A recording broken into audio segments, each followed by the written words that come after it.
Bonjour à toutes et à tous, bienvenue à ce premier atelier d'Entreprise en Vienne, le rendez-vous économique de l'année sur le territoire, co-organisé par 13 réseaux d'entreprises. C'est la 6e édition et après une année où il a été question de savoir quelle allait être la place de notre territoire suite à la crise sanitaire, nous nous retrouvons cette année pour essayer de répondre à cette question et l'humain dans tout ça.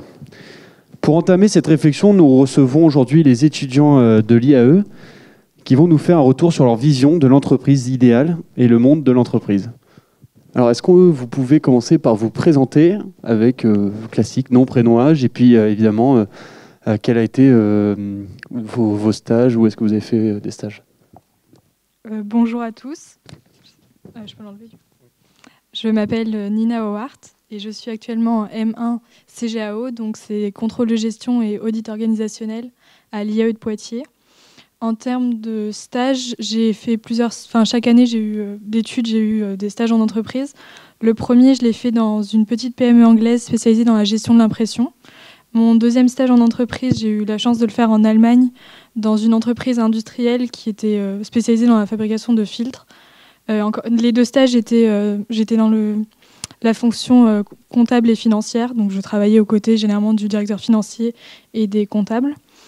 Entre ma deuxième et troisième année, j'ai fait une année de césure où j'ai travaillé dans l'enseignement, donc en Thaïlande notamment. Et après, je suis revenue du coup en gestion où j'ai fait un stage en Angleterre dans une agence de photographes. Et là, j'ai fait un stage plutôt ciblé sur les ressources humaines et l'aspect légal. Donc voilà, et pendant l'été, j'ai plutôt tendance à travailler dans des entreprises. Enfin, je travaille en tant qu'animatrice, donc je connais aussi un petit peu le domaine de l'animation. Voilà, je vais laisser la parole à Marie. Bonjour à tous, bienvenue à cet atelier. Alors, je m'appelle Marie Hérode. Je suis étudiante en M1, je suis étudiante en M1 Finance, ingénierie financière. Donc, au cours de ma vie, j'ai eu l'occasion de faire 2 stages, dont un en Angleterre. Donc, je faisais partie de l'équipe j'étais assistante project manager et je m'occupais en fait de manager des projets de traduction dans plus de 260 langues. Donc voilà. Et le deuxième stage que j'ai pu faire, ça a été à la Banque Populaire en tant qu'agent d'accueil. Voilà. Donc, je vais passer la parole à Nyung maintenant. Bonjour, je m'appelle Nyung Marionnette, je suis également en Master 1 Finance et Ingénierie financière. Alors moi, contrairement, j'ai eu de la chance, mes stages sont majoritairement dans le domaine bancaire, donc j'ai eu la chance de faire 2 mois à la Banque de France, où j'étais chargée d'accueil et j'aidais aussi dans le service des entreprises. Et récemment, l'année dernière, j'ai eu une opportunité de 6 mois à BNP Paribas en tant qu'assistante conseillère clientèle. Et voilà.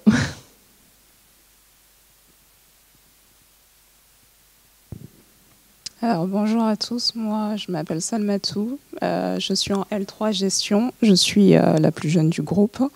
Au niveau des stages, j'ai réalisé un stage dans un cabinet de kinésithérapeute et ostéopathe.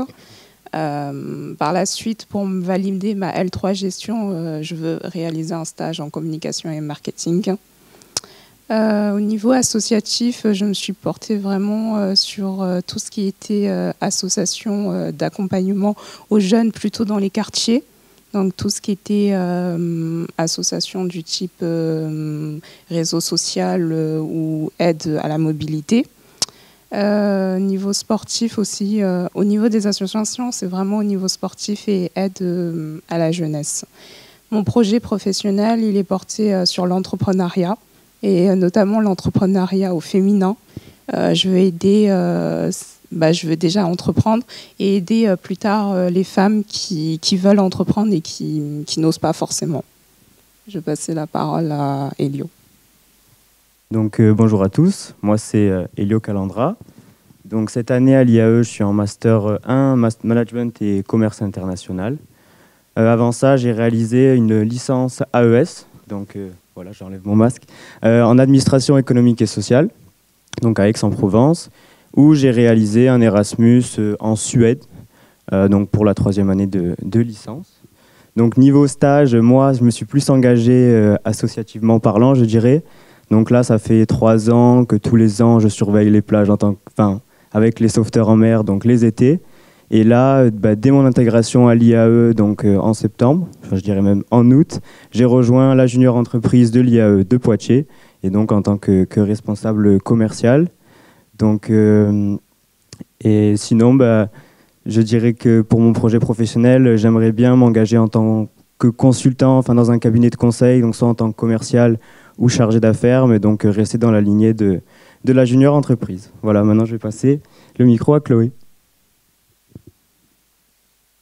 Donc bonjour à tous, je m'appelle Chloé Fuselier, je suis étudiante en M1 marketing vente sur le campus d'Angoulême, donc à l'IAE de Poitiers. Je fais partie également de la junior entreprise de l'IAE de Poitiers en tant que vice-présidente. Pour ce qui est de mes stages, pendant mes 3 années d'études, j'ai réalisé un stage à chaque année. Donc j'ai fait un premier stage dans la réalisation d'un benchmark. Et par la suite, j'ai réalisé 2 autres stages en responsable communication marketing. Voilà. Très bien. Alors, c'est quoi pour les spectateurs, qu'est-ce que la junior entreprise ? Du coup, la junior entreprise de l'IAE de Poitiers, c'est une association qui met en relation des entreprises avec des étudiants dans le cadre de besoins spécifiques pour les entreprises, donc dans différents domaines, notamment le marketing, la communication, la finance, le management et l'intelligence économique qui est notre spécialité. Très bien. Donc vous l'aurez compris, on a en face de nous des étudiants évidemment, mais qui ont évidemment une très très grande expérience en entreprise par l'intermédiaire de stages. Il y a une étude qui commence un peu à dater d'orientation éducation qui indiquait qu'une majorité d'étudiants souhaitaient à la fois travailler dans une entreprise à taille humaine, mais à vocation internationale. On a vu avec toi, Nina, que tu as fait nombreux stages à l'étranger. Est-ce que c'est toujours le cas en 2021 de vouloir travailler dans une entreprise à taille humaine, mais à vocation internationale ?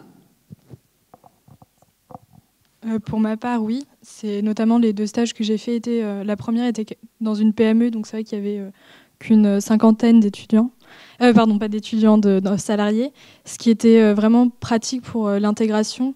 Enfin, dans cette PME, par exemple, c'était en Angleterre, donc tous les vendredis soirs, il y avait un horaire pour prendre une bière tous ensemble entre collègues ou autres.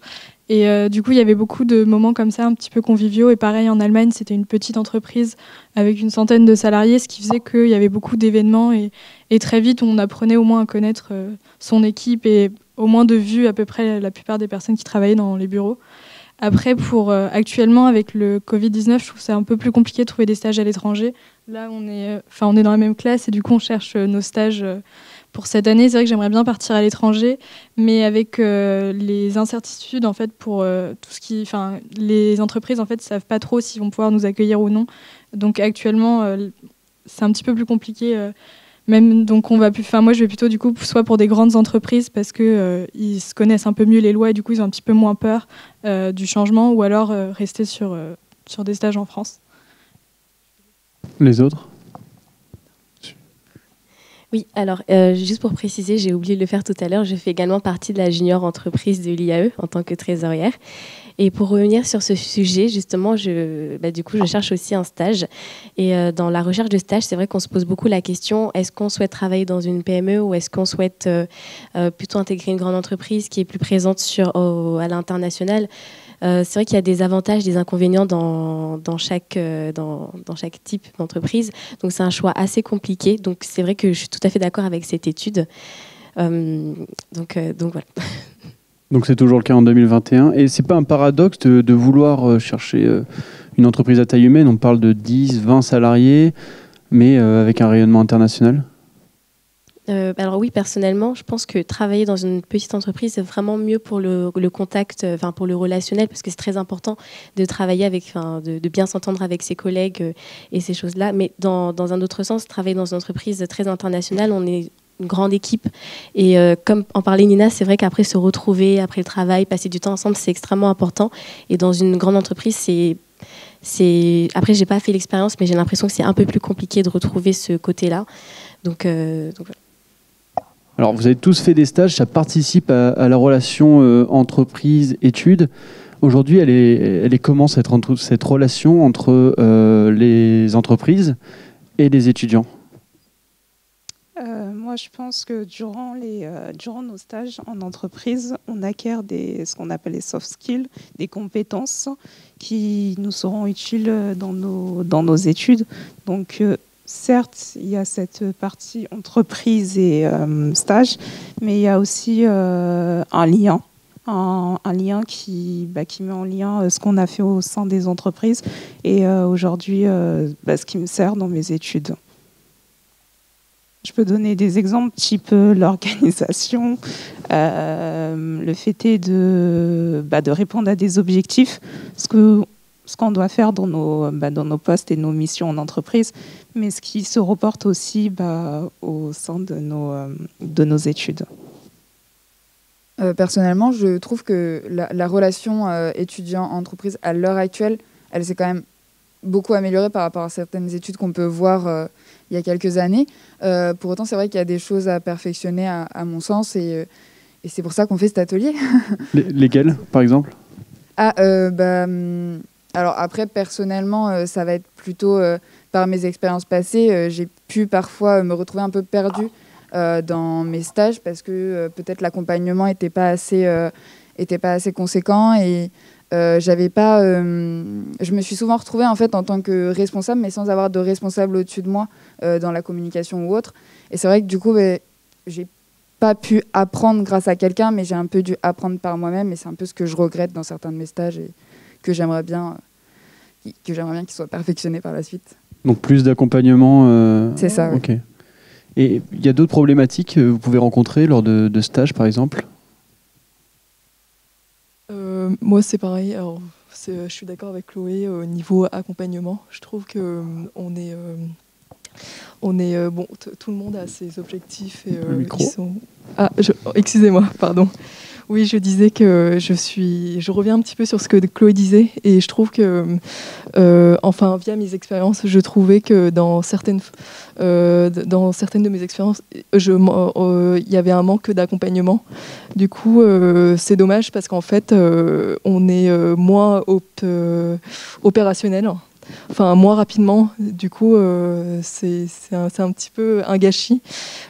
Sinon, aussi, vu comme on est opérationnel plus tard, on nous donne moins de responsabilités, alors que je pense qu'on est capable de faire plus de choses.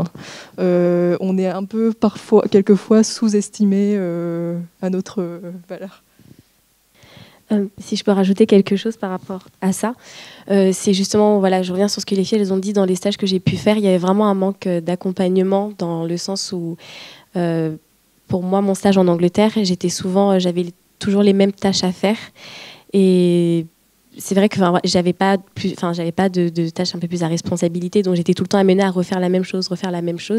Et derrière, très rarement, je rencontrais vraiment mes collègues. Et ce que je trouve dommage, c'est à force de... Comment est-ce que je peux dire ça? J'ai un peu oublié ma phrase, excusez-moi. Il n'y a pas de souci. Excusez-moi. On pourrait faire plus et mieux. Ah voilà, c'est bon, j'ai retrouvé. Il pourrait nous apprendre en fait plus de choses si on était plus accompagnés. Mais malheureusement, à force de faire toujours la même chose, on n'apprend pas grand-chose. Du coup, ça serait mieux d'avoir plus de contact avec nos collègues qui sont au-dessus de nous pour qu'ils nous apprennent mieux comment faire et enrichir. Parce qu'aussi, un stage, on le fait pour s'enrichir. Et quand on n'est pas très bien accompagné, certes, on apprend pas mal de choses, mais on pourrait faire mieux. Après, c'est aussi, il faut remettre les choses dans son contexte. C'est que, pour ma part, c'est plutôt dans les grosses entreprises. Donc peut-être que dans les entreprises de plus petite taille, on touche à plus de choses et on a plus de responsabilités rapidement aussi.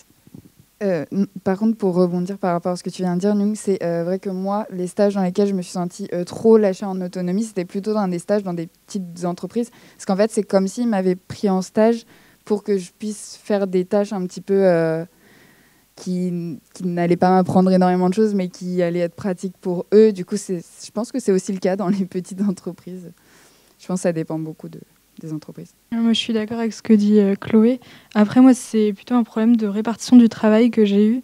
Donc il y a eu des périodes en fait où j'avais vraiment rien à faire et sauf qu'on est dans l'entreprise, on est obligé de faire quelque chose, donc on finit par trier des feuilles ou faire n'importe quoi, n'importe quelle tâche.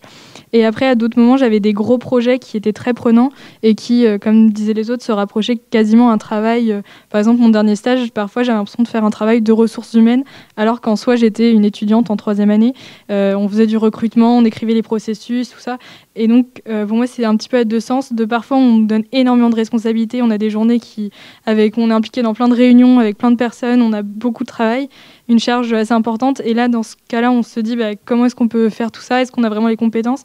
Et d'une autre part, il y a des gros moments de vide parce que souvent, nos accompagnateurs ont aussi leur travail à côté et ils ne peuvent pas toujours être là. Et c'est vrai que c'est ce que j'ai trouvé un petit peu complexe en stage, en tout cas.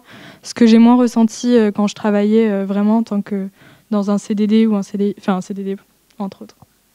Donc là, vous relevez un manque d'accompagnement. Est-ce que vous êtes toujours senti plutôt bien intégré dans ces entreprises en tant que stagiaire étudiant ? Personnellement, dans mon expérience en banque, je me suis tout de suite sentie très, très intégrée. Par contre, dans d'autres, c'est pas du tout. Mais après, je voulais aussi... il y a un paradoxe entre être pas accompagné et être accompagné, parce que j'ai aussi pu remarquer au cours de ma vie que c'est quand on apprend seul qu'on apprend mieux. Donc, il y a vraiment un paradoxe, en fait, c'est être accompagné, mais aussi être autonome pour apprendre, mieux s'intégrer. C'est plus être dirigé, finalement, qu'être accompagné, que vous voulez 50-50, parce que c'est bien d'avoir des directives, mais c'est aussi bien d'être autonome. Pas toujours qu'on nous dise quoi faire, parce que justement, à l'IAE, ou tout court dans la scolarité, c'est on nous donne toujours des tâches à faire, et on n'est pas... et parfois, en fait, c'est bien de savoir réfléchir par soi-même, se débrouiller, comme ça, après, on pourra réutiliser cette aptitude-là dans d'autres domaines. Et pas toujours, en fait, parce que je peux comprendre qu'en tant que supérieur, toujours devoir dire à son stagiaire quoi faire, ça peut être épuisant. Des fois, c'est aussi bien de dire, écoute, j'aimerais bien que ça soit fait dans la journée, peu importe la démarche, du moment qu'il y a un résultat derrière. Donc, c'est pour ça que c'est bien aussi de savoir se débrouiller, pas être trop accompagné. Après, on parle de l'intégration dans le travail, ou c'est côté... Intégration dans la vie d'entreprise, l'aspect... humain, oui. Ah oui. Je me suis toujours sentie rapidement intégrée. Les collègues très sympas, donc il n'y a pas de souci sur ce côté-là. Après, si on intègre aussi les jobs étudiants, je dirais que c'est plutôt dans les jobs étudiants où on est moins considéré que dans les entreprises. Elio, tu voulais rajouter quelque chose ? Non, pas forcément. Très bien. Vous avez eu beaucoup d'expériences en entreprise. Est-ce que vous avez eu j'imagine, des mauvaises expériences ? Quel impact ça a pu avoir sur votre vision de l'entreprise ? Des mauvaises expériences sur la vision de l'entreprise. Je dirais que les mauvaises expériences, déjà, ça a un impact sur nous. Car lorsque, par exemple, dans mon cas, lorsqu'un responsable te reprend sur une faute qui, pour toi, n'est pas légitime, tu te demandes qu'est-ce que tu as fait, comment on aurait pu t'accompagner pour que cette erreur ne soit pas commise. Ensuite, tu te dis que tu aurais pu mieux faire. Et bien sûr, après, ça a un impact sur ta vision sur l'entreprise. En te disant que l'entreprise, elle pourrait, comme la question précédente, mieux accompagner les personnes. Je pense que l'accompagnement, c'est la clé pour que les travailleurs ou les stagiaires soient en adéquation avec les attentes qu'ils nous demandent au sein de nos missions. Oui. C'est vrai que oui, du coup j'ai eu une mauvaise expérience assez jeune qui, je pense qu'il y a encore des séquelles aujourd'hui, où j'avais 16 ans et ça a été en fait on va dire c'était un problème sur le plan humain, parce que ma supérieure m'a pas forcément très bien, on va dire, parlé. Parce que j'avais fait une erreur sur laquelle en fait on m'avait pas formée, on m'avait pas dit qu'il fallait que je fasse ça, et j'ai été reprise sur ça alors que je ne savais pas que je devais le faire. Et elle a vraiment eu un très très mauvais comportement envers moi, et ça m'a vraiment choquée très jeune. Et c'est vrai que du coup après moi derrière j'en avais parlé à mes parents et ils m'ont tout de suite dit qu'est-ce que tu crois, ma fille, c'est le monde du travail aujourd'hui. Et je me suis dit, ah, mais non, je veux pas faire ça. Et du coup, c'est là qu'ils m'ont dit, t'as qu'à ouvrir ta propre entreprise. Non, moi, je sais pas du tout ce que je veux faire. Donc, du coup, c'est vrai que tout le reste de ma vie jusqu'à aujourd'hui, enfin, jusqu'à mes premiers stages après, où ça s'est très bien passé, je me suis dit, mais si c'est comme ça plus tard, enfin, je vais pas me sentir bien. Après, c'est aussi pour ça qu'il y a des RH. Mais c'est vrai que sur le côté social, je pense on revient vraiment sur tout ce qui est la manière dont on parle, la manière en fait, de se comporter, parce que après à l'IAE on nous apprend, avec tous les travaux de groupe qu'on fait, on nous apprend à prendre sur soi, à savoir comment parler quand il y a quelque chose qui va pas. C'est pas dire non, ça va pas, tu recommences. C'est alors écoute, tu as de très bonnes idées, mais ça pourrait, en fait voilà, il y a des manières de parler. Donc moi cette mauvaise expérience là, elle m'a vraiment choquée à vie. Et après quand j'ai eu une très bonne expérience derrière, je me suis dit c'est pas partout comme ça, donc tant mieux.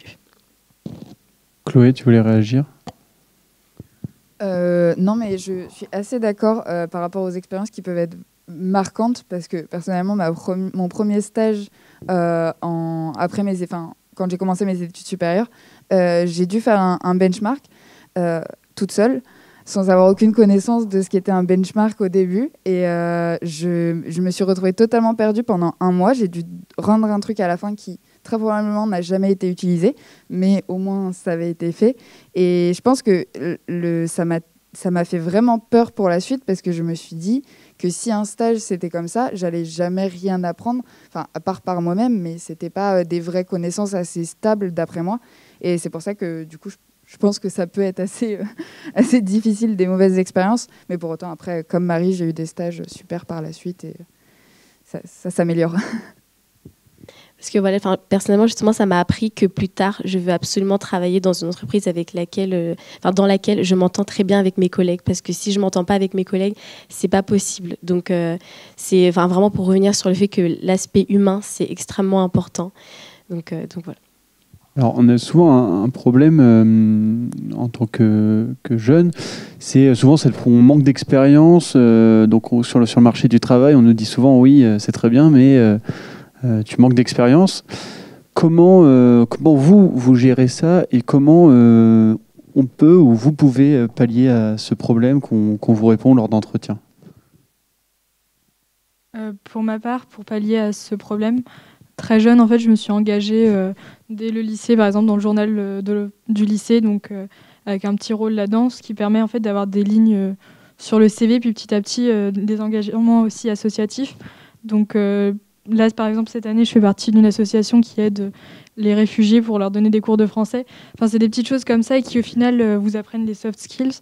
Après, notamment, l'IAE de Poitiers, moi, je ne fais pas partie de la GEC en tant qu'association, mais j'ai déjà fait une mission pour eux. Et c'est vrai que c'est des missions en fait, qui sont très formatrices, parce qu'on travaille avec une entreprise. Moi, pour ma part, je devais faire de la prospection d'entreprise pour des ports français. Donc, ça m'a obligée à prendre le téléphone, à appeler beaucoup de ports français. C'est quelque chose qui me faisait un petit peu peur avant. Je n'aimais pas du tout prendre la parole au téléphone. Et justement, ces petites missions comme ça qu'on nous propose à travers notamment l'université, ou alors dès même le lycée ou chaque année d'études, on fait aussi des projets tutorés. Donc j'ai fait un projet notamment avec une association pendant 2 années. On les a aidés à grandir, et l'année dernière, on a organisé un événement en parallèle avec une entreprise. Donc ça a donné aussi l'occasion de parler, d'échanger et de vraiment avoir une petite idée de ce qu'est le monde de l'entreprise en dehors des stages. Enfin, voilà. Moi, c'est vrai que j'ai préféré j'ai fait le choix de faire un Erasmus à défaut de faire un stage, donc pour ma 3e année de licence. Et là, je me retrouve en master, donc pas forcément avec de stage. C'est pour ça que j'ai fait le choix de m'engager dans la junior entreprise, qui ressemble quand même à une entreprise. On a un pôle communication, on a un pôle présidence, on a un pôle commercial, etc. Donc c'est vrai que je pense que si on n'a pas de stage à proprement parler, c'est bien de faire des choses à côté. C'est également, je pense, que ce que les recruteurs regardent, ce qui se passe à côté des études, etc. Et oui. Non, mais comment vous voulez leur dire quoi ? Comment un étudiant aujourd'hui en sortie d'études, après vous êtes tous en M1, une licence 3, et quand vous sortez de master 2e année, vous arrivez sur le monde du travail, quel est le poids entre vous et quelqu'un qui a 10 ans d'expérience ? Pourquoi il choisirait aujourd'hui un étudiant plutôt que quelqu'un qui a 10 ans d'expérience ? Alors, je pense qu'on est justement la nouveauté. Et la nouveauté, c'est ça qui permet à ceux qui ont 10 ans d'expérience de se compléter.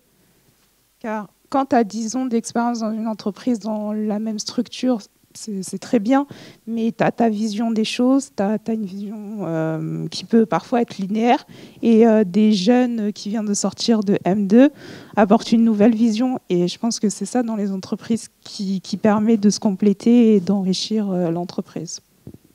Et vous n'avez pas moins d'expérience finalement, parce qu'avec vos stages, vous avez vu aussi plein d'autres choses.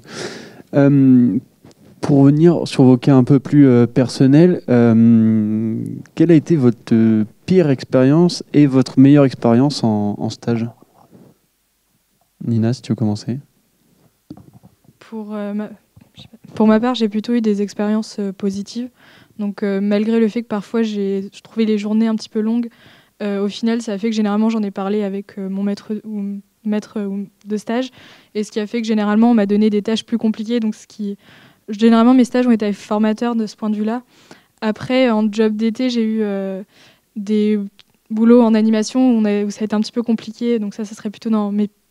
En fait, c'est les pires expériences sur le moment qui en fait se sont développées en tant que bonnes expériences, notamment parce qu'on avait des heures de travail totalement folles où on travaillait de 7h du matin jusqu'à pratiquement minuit, 1h du matin.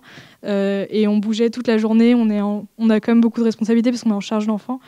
Mais en même temps, cette expérience, au début, m'a menée à bout au point où j'avais envie de craquer et tout abandonner. Et à ce moment-là, en fait, il y a eu le revers de la situation et j'ai pris du recul et ça s'est très, très bien passé.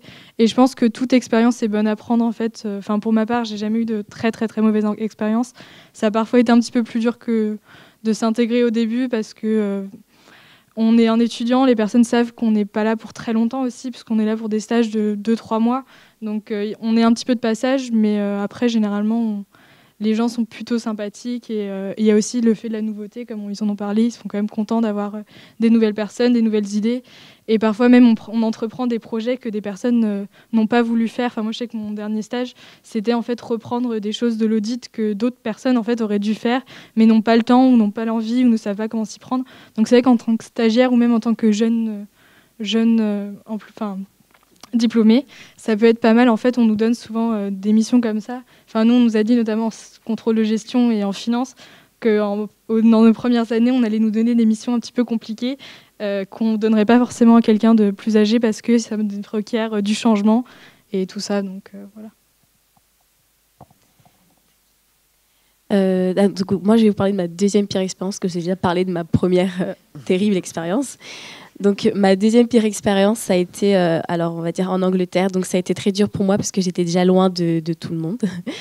Et c'était terrible dans le sens où, dès que je suis arrivée, non seulement on m'a fait patienter 30 minutes et je ne comprenais pas trop qu'est-ce que je faisais là. Et ensuite, ils m'ont mis en fait au deuxième étage.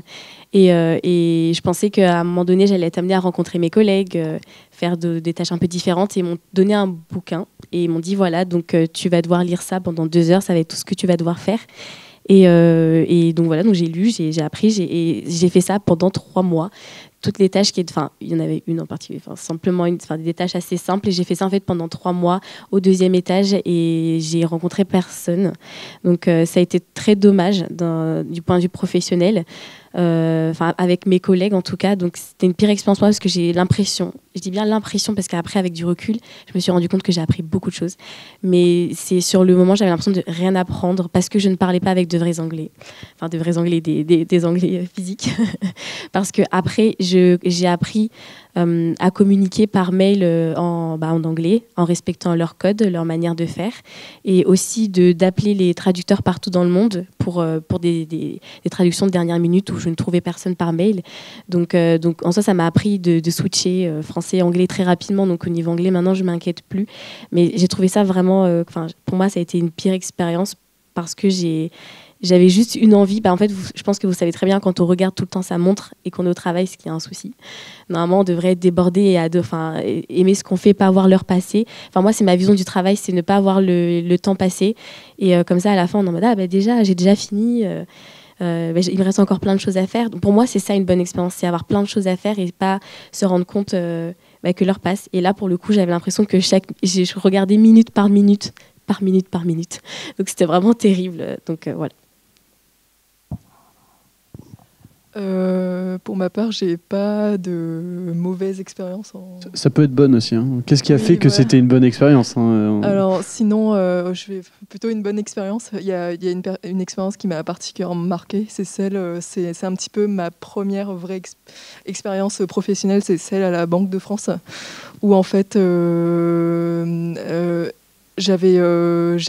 mon responsable était très très attentif. À chaque fois, à l'époque, je connaissais pas les codes. Il arrivait que j'allais souvent dans son bureau parce qu'il y a beaucoup de choses que je connaissais pas. J'arrêtais pas de déranger. Bon, avec du recul, je me dis que ça se fait peut-être pas trop, mais il a été très très bienveillant.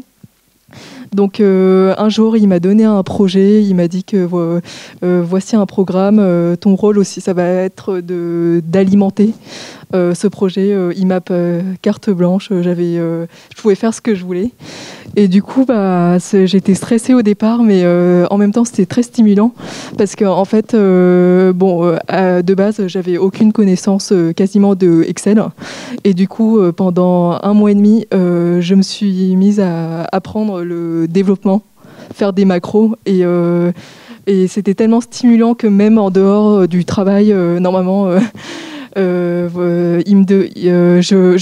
cherchais sur internet, j'apprenais par moi-même. Je me couchais tard, mais je tenais vraiment à ce projet et en même temps ça m'a beaucoup apporté parce que du coup maintenant, comme je suis en finance, avoir des connaissances en Excel, faire un peu de développement, c'est très très utile. C'est un gain de temps et je pourrais réemployer plus tard en entreprise. Donc ça m'a donné aussi confiance en moi parce que de base, j'ai pas beaucoup confiance. Mon travail était reconnu et voilà, ça va mieux pour la suite. Alors moi, j'ai pas non plus de mauvaise expérience. Ma meilleure expérience, c'est plus au niveau associatif. Au sein d'un centre socioculturel où je suis restée 3 mois. J'ai l'opportunité de réaliser des animations. Comme je rejoins Nina pour dire que l'animation, c'est pas forcément facile à cause des horaires. Ce serait plutôt le côté négatif, mais le côté positif, c'est vraiment le côté humain, le côté de s'amener, de vraiment s'investir. J'ai eu la chance de travailler avec plein de jeunes qui m'ont fait des retours. Vraiment, c'était une superbe expérience. Et notamment lorsque j'ai mis en œuvre des débats sur la sexualisation des jeunes, qui n'est pas forcément un sujet facile dans certains quartiers. Et cette expérience, aujourd'hui, elle continue dans certains quartiers centres socioculturels de Poitiers. Et je suis heureuse d'avoir fondé ce commencement et j'espère qu'il continuera. Donc moi, j'aimerais juste parler d'une mauvaise expérience, mais surtout pour rebondir ce que vous avez dit avant. Tout à l'heure, on parlait de vos stages, notamment que vous avez été plutôt livré à vous-même et vous n'avez pas forcément une directive. Moi, si je retiendrais une mauvaise expérience, ce serait plutôt le fait qu'on soit trop invasif et que finalement, on parle souvent de proactivité en entreprise, mais je trouve que dans les expériences que j'ai eues, donc là on parle notamment de job d'été, etc., où je pouvais pas prendre des initiatives, etc. Et finalement, le fait qu'on soit trop sur vous, je dirais, on en apprend beaucoup moins. Et c'est là où je vais rebondir notamment pour la junior entreprise, où c'est que là, en l'occurrence, on est amené à être proactif, on est amené à prendre des initiatives. Et là, en l'occurrence, vous allez me dire ce que vous en pensez vis-à-vis du fait que vous n'avez pas forcément de directives de vos employeurs, mais je pense qu'on en apprend aussi beaucoup par nous-mêmes, et notamment Marie, Nyung et toi, Chloé, vous pouvez aussi comprendre ce côté-là, d'être proactif en tant que junior entrepreneur. Oui, absolument. Pour la junior entreprise, c'est totalement ça. Après, moi, si je dois parler d'une expérience en stage, je vais parler d'une bonne expérience, et pourtant qui partait un petit peu mal, c'est que j'ai fait un stage l'année dernière à distance, et c'est vrai que j'avais beaucoup d'appréhension par rapport à la distance, à la situation sanitaire et autres, et ça me faisait peur d'être lâchée comme ça, toute seule chez moi, sans pouvoir avoir personne pour pour me guider. Et en fait, mon tuteur de stage a été vraiment très présent pour moi. Il m'a beaucoup guidée et surtout, j'ai l'impression que c'est le ressenti de tout le monde, c'est qu'il a vraiment, il nous a dit nos forces et nos faiblesses et comment faire bien et comment, les choses qu'on ne faisait pas bien. Il a relevé les problèmes et surtout, moi en tout cas, il m'a valorisée et c'est ça que je pense que j'ai l'impression que tout le monde a ce ressenti-là, on a envie d'être un peu valorisé par la personne avec qui on travaille parce que c'est vrai que c'est un ressenti global, j'ai l'impression. C'est important, ça, cette recherche de valorisation au niveau des stages, mais peut-être aussi, vous, c'est peut-être ce que vous recherchez maintenant que vous arrivez en fin d'études. C'est ça, c'est la valorisation. Alors oui, je trouve que c'est extrêmement important la reconnaissance du travail, comme tu disais Jung, et la valorisation, parce qu'on est super content, on sort de nos cours, on fait un travail, donc voilà. Et c'est un peu notre premier rendu vraiment professionnel. Et quand il n'est pas forcément reconnu, tout de suite, on est en mode, mais est-ce qu'on va réussir, est-ce qu'on peut le faire? Parce que c'est un peu le moment où on se teste, on ne sait pas trop si on est capable ou pas. Donc, c'est très important, comme ce que j'ai dit tout à l'heure, de dire que oui, voilà, il y a tel ou tel point à améliorer. C'est important, les critiques positives comme négatives, mais surtout de dire, je vois que tu t'es donné à fond, il y a ci, ça à retravailler, mais c'est vraiment bien ce que tu as fait. Comme ça, tout de suite, on est content, on a envie de se donner à fond, même en dehors des heures du travail, comme faisait Jung. Voilà, donc... Surtout que lorsqu'on est valorisé, on se sent plus intégré dans l'entreprise et aussi on est plus efficace, je pense. Alors que lorsqu'il y a du mal-être, tout de suite, on a envie de rentrer chez soi, vite expédier le stage et passer à autre chose. Et aussi, comme je vous disais tout à l'heure, lorsqu'on se sent valorisé, on a plus confiance en nous et du coup, tout de suite, ça va mieux pour le reste. Vas-y, Nina. Pour ma part, la valorisation, elle est certes importante, mais c'est pas forcément ce que je vais le plus rechercher. Moi, pour moi, c'était vraiment trouver un sens en fait dans son travail. C'est notamment pour ça qu'aujourd'hui, je suis en contrôle de gestion et audit organisationnel parce que de base, je suis quelqu'un qui ne savait pas du tout ce que je voulais faire. Et j'ai rejoint un cursus assez général qui est GEA. Donc, on découvre plein de matières. Et je ne savais pas du tout ce que je voulais faire. Et c'est notamment grâce à ces expériences en entreprise, notamment mon stage de 2e année dans une fonction financière, où j'ai pu aider en fait, sur des missions liées à une fusion-acquisition, que j'ai vraiment découvert un sens dans ce que je faisais. Et c'est ça en fait qui a guidé maintenant, qui fait que je sais ce que je veux faire. Donc j'aimerais bien, dans mes futurs stages et dans mes premiers emplois, vraiment trouver un travail qui a des missions en fait, où on fait des projets qui sont réalisés, où on peut voir la progression et qui, pour moi, à mon sens, ont un réel intérêt. En fait. Ça va être ce que je recherche, mais je comprends aussi que la valorisation est très importante. Est-ce que, en tant que stagiaire, est-ce que vos expériences en stage ont toujours eu un rapport avec ce que vous faites en cours? Ça, c'est important de savoir. Est-ce que, à chaque fois que vous êtes allé en stage, finalement, vous retrouviez ce que vous avez fait en cours? Est-ce qu'il y a un vrai lien? Je ne parle pas forcément que c'est forcément de la faute de l'entreprise, parce qu'il y a des fois, ils ne sont pas juste au courant. Ou est-ce que c'est peut-être les cours qui ne sont pas forcément adaptés aujourd'hui au milieu de l'entreprise? Pour avoir fait un cursus très général, j'ai fait des stages qui étaient un peu plus spécifiques que mon cursus en lui-même. Du coup, ça ne m'étonne pas spécialement qu'il n'y ait pas de... mais effectivement, j'ai ressenti cet aspect de se dire j'ai pas vu ça en cours, qu'est-ce que je fais? Comment je fais? Et c'est vrai que ce ressenti-là, il est assez fréquent, mais je me dis que c'est peut-être normal quand on fait des filières générales comme moi, et que... pour moi, ça ne m'étonne pas spécialement. Et puis, c'est aussi comme ça qu'on complète, je trouve, le cursus en ayant des expériences qui rajoutent des connaissances en plus de ça, je pense. Pour rejoindre Chloé, j'aime bien ton mot compléter. Je pense que oui, parce que moi, par exemple, qui est en gestion d'entreprise, c'est assez large. Donc, je vois tout ce qui est marketing, communication. Donc, c'est sûr que lorsque je suis au sein d'une entreprise, je ne peux pas non plus tout. Mais oui, les compétences qu'on acquiert en entreprise, ça complète. Et je pense que c'est une opportunité aussi. On vous a jamais demandé, par exemple, de faire que de la photocopie ou du café pendant tout un stage? Non, ça Ou, va. je veux Ça dire, va. complètement autre chose pendant tout un stage? Heureusement que non. Vraiment, heureusement.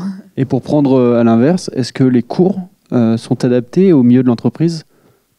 Je pense que tout se complète.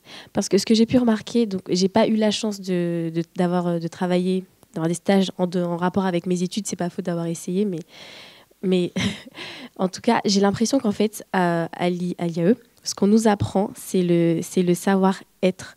Parce on a beaucoup de matières, mais dans la vie, on apprend que ça se passe jamais vraiment comme ça. Donc pour moi, en fait, ce qu'il faut se rendre compte, c'est qu'en cours, il nous donne, enfin, on va dire, une culture qui après, quand on va arriver en entreprise et qu'on va être amené à faire des tâches un peu... Enfin, on se dit, oh, mais on ne sait pas faire, on n'a jamais vu ça en cours. Mais ça nous crée une résonance de plus que les autres qui n'auront pas fait d'études, par exemple. Donc, pour moi, c'est cet aspect-là de résonance, de savoir-être qu'on nous apprend à l'IAE, mais on n'a pas l'impression que c'est ça. Je pense qu'il faut qu'on réfléchisse bien. C'est pas parce qu'on nous apprend de la politique financière qu'on va exactement faire ça, tous les cash flows, etc. C'est très dur à déterminer. C'est pas ça qu'on va faire en entreprise. Par contre, tous les travaux de groupe, les mots de vocabulaire, tout ça, ça va nous servir en entreprise. Donc, enfin, moi, personnellement, c'est ma vision. C'est pour ça que faut pas être étonné de ne pas retrouver ce qu'on a appris en cours dans une entreprise, enfin, dans nos tâches qu'on va nous confier en entreprise. Surtout, il faut savoir s'adapter. Oui, je suis d'accord avec, je rejoins ce que dit Marie. Enfin, surtout dans les cursus type, enfin tout ce qui est dans les IUT ou autant les IAE, ils essayent vraiment de nous former à marcher en mode projet. Et c'est vrai que dès la première année, on nous met sur des projets normalement concrets avec des entreprises. Après, chacun n'en tire pas toujours la même chose, mais c'est vrai que ça nous apprend vraiment à travailler avec des personnes très différentes, de travailler dans des petites équipes, des grandes équipes, d'apprendre aussi à chercher tout ça. Donc je pense que en tout cas l'IAE, en tout cas de Poitiers, essaye de tendre vers cela. Mais c'est vrai qu'il y a toujours quand même un écart entre ce qu'on voit en cours et ce qu'on fait en stage, ce qui peut également être bien parce que du coup on voit des choses supplémentaires. Mais moi je sais que tout ce qui était en finance ou en contrôle de gestion, quand on est en cours, tout ce qui est les matières vraiment comptables, on travaille sur papier, on est à la calculatrice, tout ça, alors que quand on est en entreprise, tout est automatisé, on est sur Excel, on a des logiciels, c'est de l'analyse, alors qu'en cours, parfois, on est plus focalisé sur est-ce qu'on a le bon résultat ou pas, quelle est l'interprétation, on est parfois un petit peu en mode en compétition les uns avec les autres. On a des temps, par exemple en contrôle de gestion, on avait 2 heures pour réaliser un exercice, alors qu'en entreprise, on n'a pas...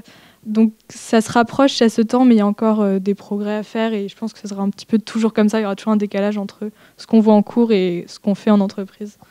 Et justement, par rapport à ce que vous voyez en cours et ce que vous faites en entreprise, est-ce qu'il y a des craintes quand vous arrivez en stage de ne pas savoir faire quelque chose?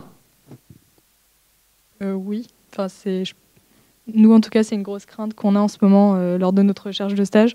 On regarde des stages qui nous paraissent très intéressants, autant par l'entreprise que leur mission. Et c'est vrai qu'on regarde, on se dit, il y a une de ces 4 missions que je sais faire. Ce logiciel, j'ai vu une introduction, mais je ne sais pas m'en servir. Mais après, généralement, si on se dit que si on est sélectionné et qu'on passe quand même les passages des entretiens, normalement, les maîtres de stage sont aussi là pour nous former et nous guider tout au long. Mais c'est vrai que ça nous fait peur. Je suis totalement d'accord avec ce que tu dis parce que justement, ce côté de s'arrêter à la fiche de poste qu'on peut avoir ou à la proposition, à l'offre qu'on voit, je pense qu'il ne faut vraiment pas se restreindre à ça parce que souvent, il y a plein de trucs qu'on ne connaît pas du tout mais qu'on va apprendre au fur et à mesure du stage parce que c'est aussi l'objectif, même si on ne les a pas et que c'est marqué qu'il faut les avoir, entre guillemets, on a quand même quelques connaissances en cours et je pense qu'il ne faut pas s'arrêter à ça. Et alors, pour reprendre, juste avant, pas que par rapport au stage, mais par rapport à l'insertion après en post-master, est-ce qu'il y a des craintes? Moi, je voulais juste rajouter, mais ouais. ce qu'a dit Marie, c'est très intéressant. C'est-à-dire que certes, on n'a peut-être pas la fiche de poste qui matche, je dirais, complètement avec ce que le recruteur recherche, mais à l'IAE, que ce soit à la fin, à l'IAE, dans nos écoles, dans nos cursus, nos expériences extrascolaires, etc., donc, ce qui revient finalement à être du savoir-être, on apprend une méthodologie d'adaptation et en effet, même si on n'a pas vraiment les compétences exactes, on a derrière, notamment avec les travaux de groupe, etc., et tout ce qu'on apprend à l'IAE, une méthodologie d'adaptation et on peut amplement s'adapter, découvrir. Et je pense que au niveau des recruteurs, c'est intéressant de savoir qu'on va s'investir rapidement et qu'on est amplement capable de Après, j'ai aussi l'impression que sur le marché, parce que comme je suis en pleine recherche de stage, à chaque fois, je vois les fiches de poste et il y a de plus en plus d'entreprises qui disent, et ça, j'aime vraiment bien, ils écrivent en fait que on va être amené à faire ci ou ça, avec l'assistance de notre supérieur. Et après, un peu plus bas, dans les compétences qu'ils nous demandent absolument, là, ils citent plusieurs qualités de savoir être dynamique, travail d'équipe. Et ça, je trouve que c'est vraiment bien parce que quand on regarde les missions, ça nous fait peur. Il y en a qui vont dire je ne sais pas faire, j'abandonne. Alors que j'ai l'impression qu'en fait, c'est un piège entre parenthèses parce qu'on sait très bien qu'au final, en arrivant en entreprise, on va devoir apprendre à travailler en fonction d'eux, à leur manière. Parce qu'à l'IAE, tout ce qu'on nous apprend, c'est très théorique. On peut pas être exactement comme... il n'y a pas une seule méthode, sachant que toutes les entreprises sont très différentes. Donc c'est pour ça l'IAE nous apprend les théories, la manière de faire vraiment très théorique, et qu'après en entreprise, on va être amené à travailler à leur manière parce que ils ont leur situation, leur manière de faire. Donc il ne faut pas avoir peur et j'ai pas forcément de crainte pour après mon insertion professionnelle parce que je sais très bien que j'ai les compétences et il y aura la résonance en moi quand mon supérieur me dira écoute, tu vas devoir faire ci, ça. Je me dis ok, je sais pas trop faire, mais je vais faire des recherches et je vais savoir faire parce que je sais que je peux le faire. Mais surtout que en fait, lorsqu'on fait un stage, on est toujours étudiant. Et en fait, on fait un stage, le but d'un stage, c'est pour apprendre. On n'est pas censé être tout de suite opérationnel sur un poste, en fait. Donc, c'est normal. Et puis, c'est pour ça que moi, j'ai pas vraiment peur. Et voilà. Par rapport au stage, personnellement, j'ai pas vraiment de crainte. Par contre, c'est vraiment par rapport à l'insertion après le master. C'est vrai que ça reste une crainte parce que ça va être un moment où on va plus avoir personne pour nous aider, pour s'en sortir. Enfin, c'est comme si on allait être lâché dans le monde de l'entreprise et ça fait un peu peur. Mais après le master 2, j'espère avoir assez de connaissances pour pouvoir rentrer de façon avec l'esprit tranquille dans le monde du travail, quoi. Pour ma part, moi, ça me fait un petit peu peur, mais je trouve qu'on est quand même très accompagnés, notamment à l'IAE de Poitiers. Le fait que, par exemple, nous, cette année, on va avoir un stage de 6 mois, l'année prochaine, on sera en alternance. Donc, ce qui fait qu'au final, sur notre CV, on a quand même différentes expériences qui, au final, vont quasiment s'additionner à 2 ans d'expérience si on met tout bout à bout. Et en plus de ça, on voit qu'il y a quand même beaucoup d'événements qui sont organisés. Il y a par exemple des after-work qu'on peut rencontrer d'anciens étudiants. Il y a beaucoup d'événements en fait, qui sont organisés par l'IAE pour justement être en contact avec les alumni, donc les étudiants, les anciens étudiants. Et ça, en fait, je trouve ça assez réconfortant et rassurant. Et je pense que si j'aurais pas ça, je serais beaucoup plus craintive quant à l'avenir, en fait. Alors pour terminer, il nous reste à peu près une dizaine de minutes. Est-ce que vous pouvez me synthétiser un petit peu tout ça et me donner un peu votre vision de l'entreprise idéale ? On a entendu des mots comme adaptabilité, mise en valeur. Est-ce que quelqu'un ou tous un peu me donner un peu la vision aujourd'hui, en 2021, de l'entreprise idéale pour vous qui êtes jeune étudiant ? De mon point de vue, l'entreprise idéale, c'est l'entreprise qui nous donne des capacités de réaliser des tâches, qui nous valorise, qui nous amène à progresser. Parce que quand on arrive au sein de l'entreprise, bien sûr, on n'a pas forcément toutes les compétences. Mais justement, c'est ça qui est intéressant de nous amener à progresser au sein de l'entreprise. Je dirais oui, ces 3 points-là, ce serait l'entreprise idéale. Je sais que moi, vous avez pu le comprendre, je suis vraiment sur le côté humain. Donc pour moi, l'entreprise idéale, ça serait vraiment un 50-50 parce que je sais très bien que quand on ouvre une entreprise, le plus important, c'est il faut que l'entreprise ait une bonne santé, que ça fonctionne, qu'il y ait une bonne performance. Mais d'un côté, pour avoir tout ça, il faut une base humaine. Il faut que l'équipe s'entende bien et qu'on soit tous dans la même optique. Donc pour moi, l'entreprise idéale, ça serait justement un processus de recrutement où on fait attention à recruter vraiment les bonnes personnes, Comme ça, tous ensemble, on s'entend bien. Comme ça, on travaille bien ensemble. On arrive à bien communiquer ensemble pour aller dans le même sens. Et donc voilà, pour moi, ce serait ça l'entreprise idéale plus tard. L'humain au-dessus des compétences? Pardon ? L'humain doit passer au-dessus des compétences? Oui, bien sûr. Pour moi, l'humain doit passer au-dessus des compétences. Après, je ne dis pas qu'il y a 0 compétence non plus. C'est quand même assez important. Mais c'est parce que j'ai pu voir que prendre des personnes vraiment extrêmement qualifiées ne veut pas forcément dire que ces personnes-là vont faire que l'entreprise, on va dire, se comporte bien, parce que on peut très bien, il y a des personnes qui sont très très très compétents, mais qui sont aussi très introverties, et ça peut être compliqué de communiquer avec eux et d'avancer tous ensemble, sachant que j'ai vraiment pu voir que l'entreprise, c'est une organisation de plusieurs pôles, c'est pluridisciplinaire, et il faut absolument que toutes ces personnes-là s'entendent bien. Donc c'est très important l'aspect humain, parce que c'est sûr qu'après chacun va apporter sa pierre à l'édifice. Chloé, est-ce que tu as une vision de l'entreprise idéale, une utopie peut-être? Moi, je suis totalement d'accord avec ce que vous avez dit. Dans l'idéal, il faudrait que ce soit pour mes stages ou pour ma progression après le master, que ce serait que l'entreprise soit à l'écoute et que je progresse et que j'apprenne des choses, et que surtout dans les stages. Mais après, par la suite, je suis assez d'accord que l'humain, c'est très important. Et après, je fais à peu près tout, je crois. Et en termes de management, on voit il y a des nouveaux managements qui se mettent en place, notamment un peu ce qu'on appelle le management à l'américaine, où c'est un peu la carotte. Est-ce que ça, c'est des choses qui peuvent rentrer en France et pourraient plaire à des étudiants?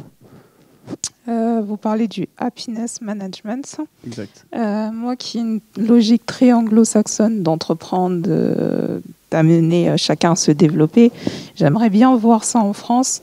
Après, je pense qu'avec mes expériences, j'ai vu que c'était assez compliqué, notamment parce que, sans vouloir nous dénigrer, mais les Français, on a cette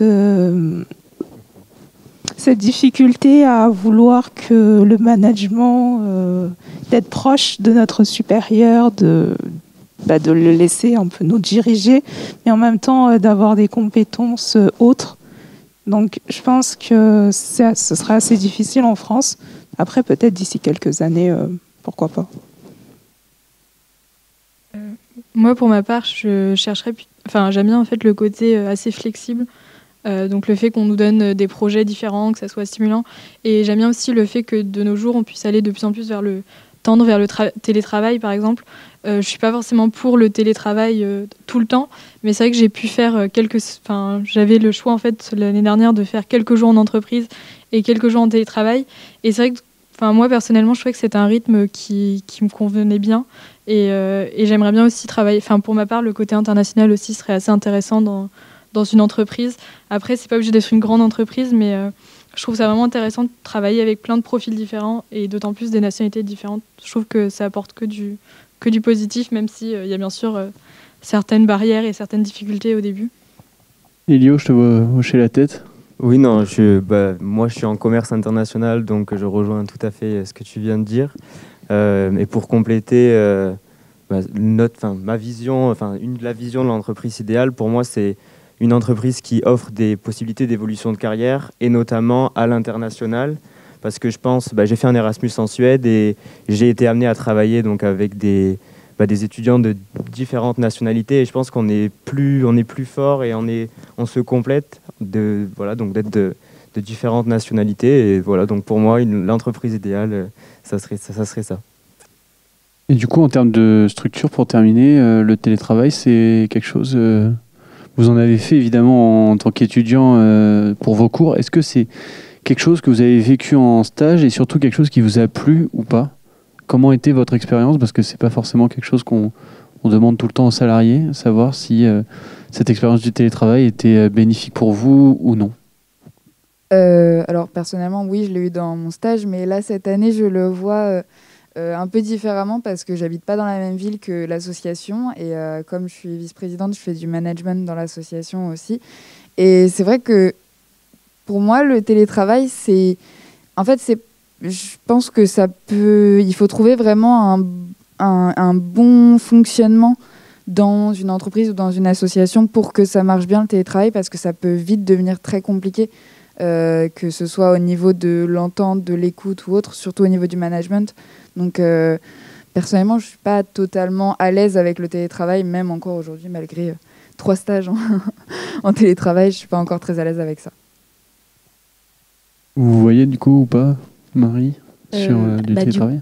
Pour le coup, oui, on avait des cours justement sur Teams et c'est sûr que j'ai senti moi une baisse en fait de motivation pour les cours parce que pour moi, voilà, le matin on se réveille, on se prépare, mais on va dans un lieu où on apprend quelque chose et le fait en fait de rester chez soi, on a l'impression qu'on fait rien d'autre, qu'on reste là, qu'on tourne et c'est pour moi le télétravail. Bon, pendant le Covid, c'était bien. C'est bien pour la situation sanitaire, mais c'est vraiment pas quelque chose à intégrer dans sa méthode de travail. Je sais que dans le secteur bancaire, ils pensent vraiment à l'intégrer quotidiennement. Mais dans ma vision de l'entreprise idéale, je préférerais vraiment pas le côté télétravail, à part quand il y a un rayonnement à l'international. On n'en a pas trop d'autres choix. Après, ce serait bien qu'il y ait des événements où on puisse se rencontrer. Mais oui, pour le télétravail, c'est pas top parce qu'on se sent pas forcément faire partie d'une équipe.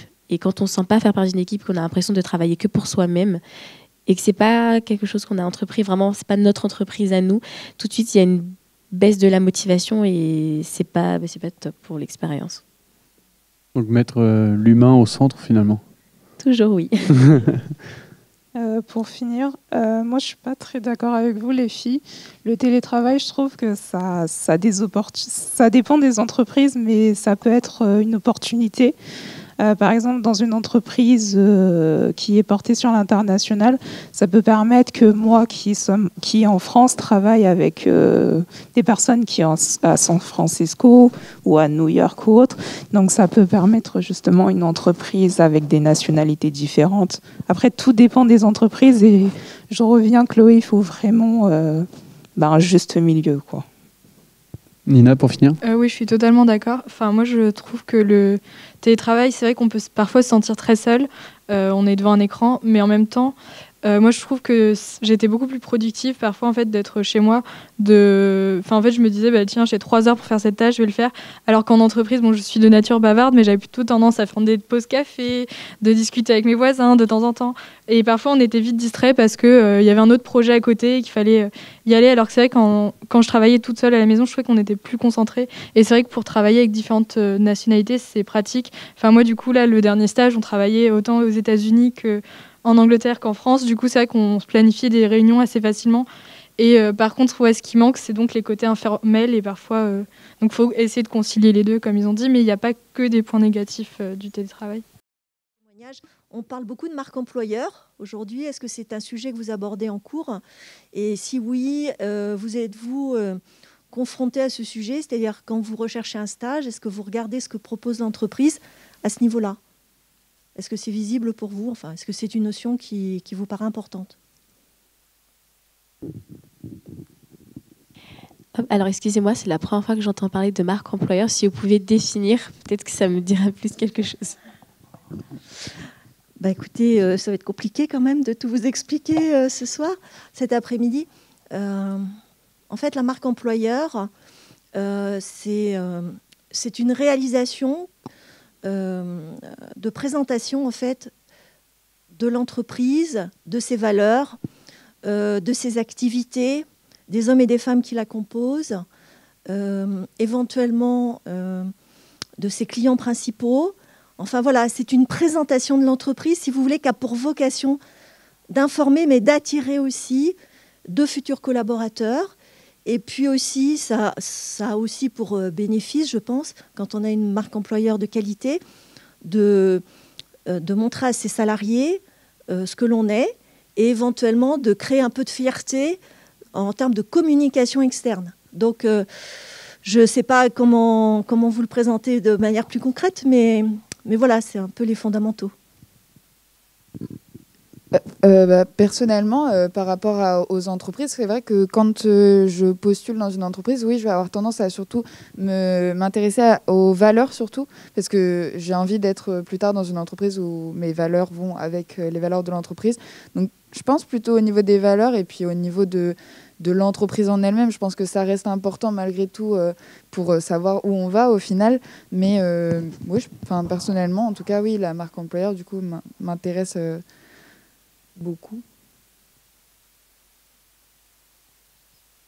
S'il faut revenir sur ce que tu as dit, Chloé, tout à fait. C'est très important de savoir dans quelle entreprise on souhaite travailler. Donc ça me disait rien comme ça, marque employeur. Bon, j'avais ma petite idée, mais j'étais pas très sûre. Donc oui, tout à fait. Quand on va sur le site de l'entreprise, on se renseigne sur la manière dont elle se décrit, sa RSE, dans quoi est-ce qu'elle est engagée, est-ce qu'elle est dans la dynamique de l'air surtout, parce que je sais que c'est bien de travailler dans une entreprise, mais par exemple, je sais que moi j'ai aussi un petit côté planète verte, et par exemple d'intégrer une entreprise qui peut polluer beaucoup mais qui fait absolument rien et qui s'en fiche vraiment de l'optique d'aujourd'hui, ça me plairait pas du tout de travailler dans une entreprise comme ça. J'aurais l'impression de rajouter ma pierre au mauvais édifice. Donc voilà, pour moi c'est très très important la marque employeur, et c'est ce qui nous attire nous surtout dans notre recherche de stage. Oui, je dirais quasiment la même chose que Marie.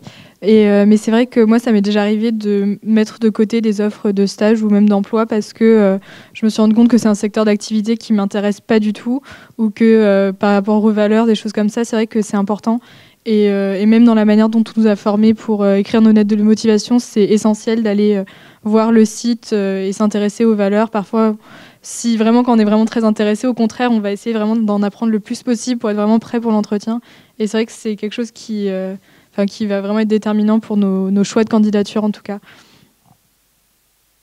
Très bien, on a une question juste ici. Oui, donc je suis Denis Dufour, je suis chargé d'affaires dans un centre d'affaires entreprise de la Banque Populaire tout près d'ici. Il se trouve qu'en plus j'ai un cursus universitaire qui est assez proche du vôtre, donc je connais aussi un petit peu ça, bon ça date un peu maintenant. Je voudrais juste faire 2 remarques et puis vous faire part d'une petite expérience concernant un stage. Donc au niveau des remarques, ce que je voulais dire, c'est que c'est vrai que vous avez beaucoup parlé des stages tout à l'heure. Donc je suis tout à fait d'accord sur le fait que la priorité, c'est d'avoir une bonne intégration, donc une entreprise qui vous intègre bien. Sinon, dans le cas contraire, le risque, c'est que d'une part, vous allez être dégoûté du monde de l'entreprise, vous allez être dégoûté de l'entreprise elle-même et éventuellement de l'activité qu'elle peut vous proposer. Et puis, en fait, derrière, une autre question importante, c'est d'avoir un bon sujet Alors, vous avez en général un sujet de mémoire qui vous est demandé ou qui vous est imposé. Donc, vous arrivez avec un sujet, ou alors vous avez une entreprise qui, elle, va vous demander plutôt de remplir une mission.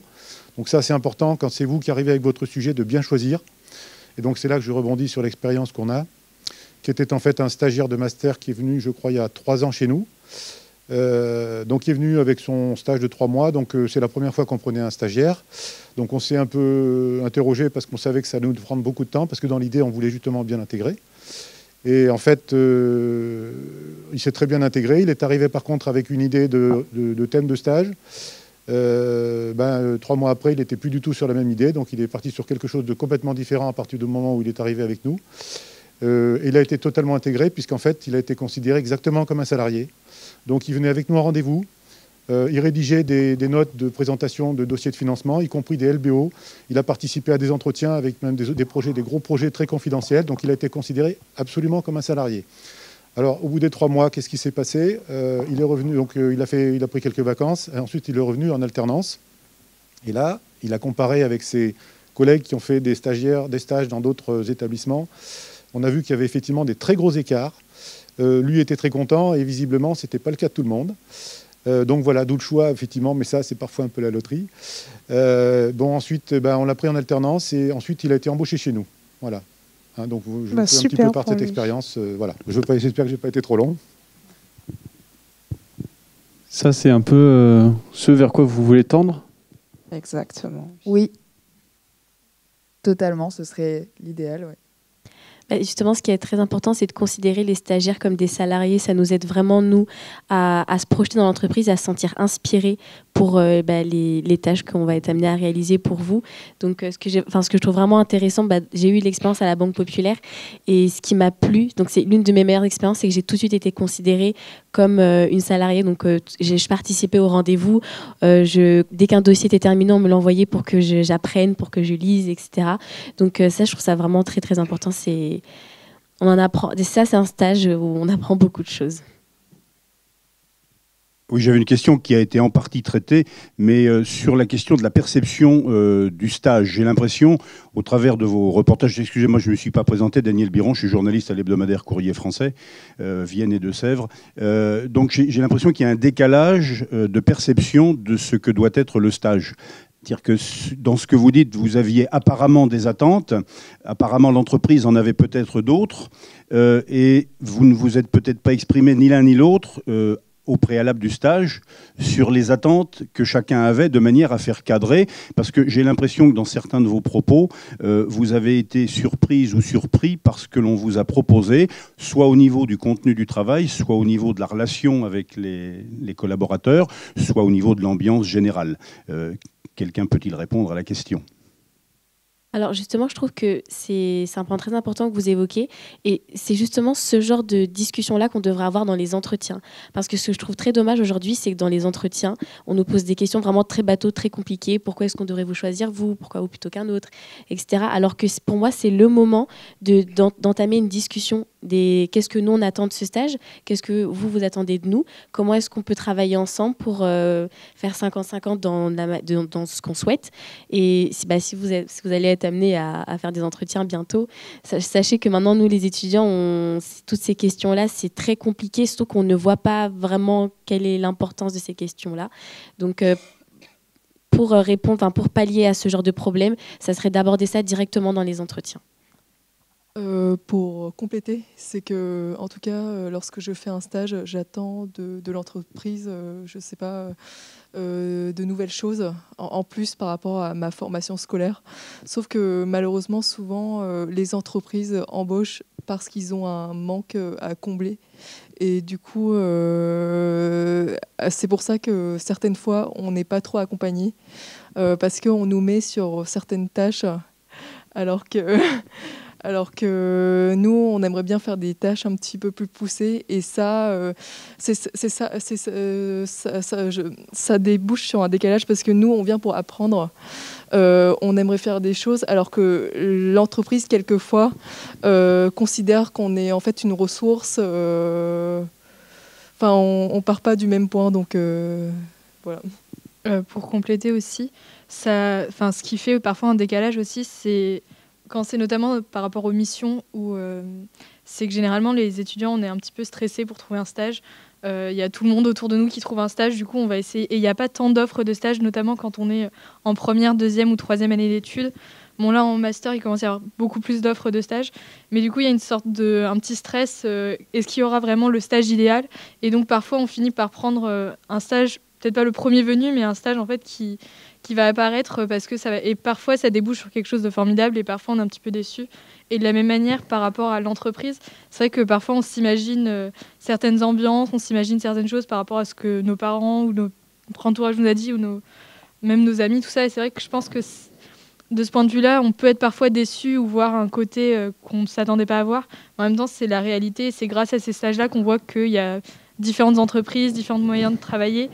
Et pour moi, je trouve ça important peut-être d'avoir au moins une expérience dans une entreprise. On se dit, c'est vraiment pas fait pour moi, ce secteur d'activité ou cette manière de travailler, pour justement après trouver un stage qui corresponde mieux ou un emploi plus tard. En fait, je pense que c'est important.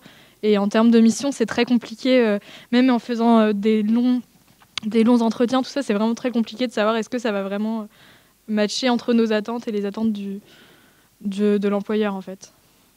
Alors, pour tous ceux qui avaient d'autres questions, je suis désolé, on est un peu pris par le temps parce que la prochaine conférence va devoir commencer d'ici quelques minutes.